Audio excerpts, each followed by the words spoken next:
carcass lies in the dust. Flies circle it. Blood soaks into the cracked earth. Around it, a pack of jackals fights over what's left.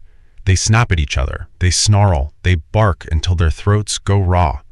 Every jackal in that circle believes the same lie. Noise means power. The loudest one eats first. The sharpest snarl wins the biggest piece. Then the wind changes. The jackals smell him before they see him. A lion steps out of the grass. He doesn't run at the carcass. He doesn't roar to clear the way. He doesn't flash his claws or puff out his mane. He just walks, slow, unbothered, like the outcome was decided before he even arrived. And the barking stops. The jackals don't fight him. They don't test him. They don't even look him in the eye. They simply part like water around a stone and let him eat first. He never raised his voice. He never had to. This is called the Intimidation Paradox. In psychology, this describes a strange truth about power. The animals and the people who make the most noise are usually the ones with the least of it. Real power doesn't announce itself. It doesn't need to. The jackal barks because a bark is all he has. The lion stays silent because silence is a weapon only the strong are allowed to carry. Watch closely and you'll see this everywhere. In the wilds, the animals with real killing power rarely waste energy on display. A crocodile doesn't thrash before it strikes. A python doesn't hiss for 10 minutes before it wraps around you. The threats you should fear the most are almost always quiet right up until the moment they aren't. Loudness is often a mask for weakness. It's the body's way of covering for a lack of substance. Now bring this into your life. Bring this into your office. You've seen this jackal in every workplace. He's the one who talks the most in meetings. He's the one who repeats his own accomplishments until the room is tired of hearing them.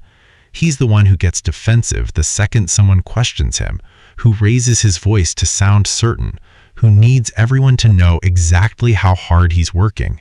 He is loud because he is afraid. Somewhere underneath all that noise, he doesn't trust that his work speaks for itself, so he speaks for it, constantly. And here's the part that stings. The room can tell. People don't respect noise. They tolerate it. There's a difference. The moment you have to convince a room you're valuable, you've already told them you're not sure of it yourself. This is the White Weasel Effect at work. False pride disguised as confidence. A creature that puffs itself up not because it's strong, but because it's terrified of being seen as weak.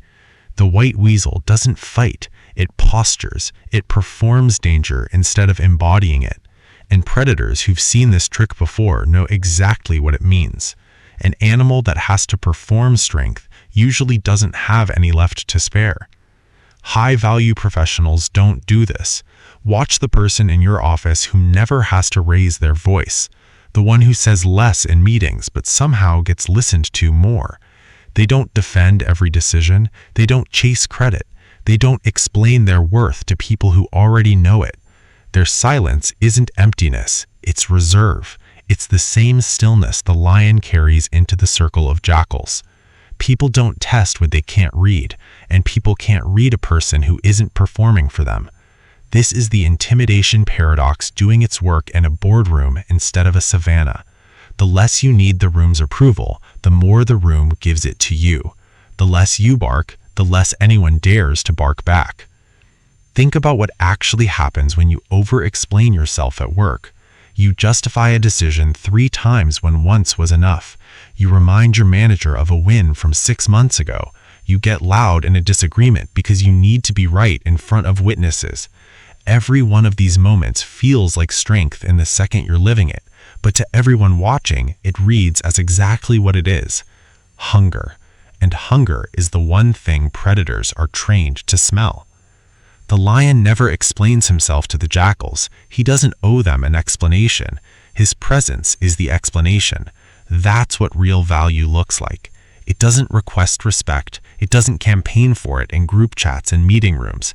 It simply exists, and the room adjusts around it, the same way the jackals adjusted around the lion, without a single word passing between them.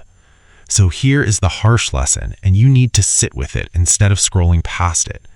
Every time you feel the urge to prove yourself loudly, ask what that urge is actually protecting. Usually it isn't your reputation, it's your fear. The fear that if you stay quiet, someone might mistake your silence for absence. But the opposite is true. Silence, when it comes from someone who has already done the work, reads as command. Silence from someone who hasn't done the work reads as exactly what it is: nothing. Stop performing your worth in front of people who were never going to give you credit for the performance anyway. Stop barking at every jackal circling the carcass of your reputation. Let your work walk into the room the way the lion walked into that circle. Slow, unbothered, certain. Real respect was never something you had to shout for. The moment you start begging a room to notice you, you've already lost the room. So the next time you feel that urge rising in your chest, the urge to defend, to explain, to raise your voice and prove you matter, remember the lion. He never barked. He never had to. He just walked in, and the silence did the rest.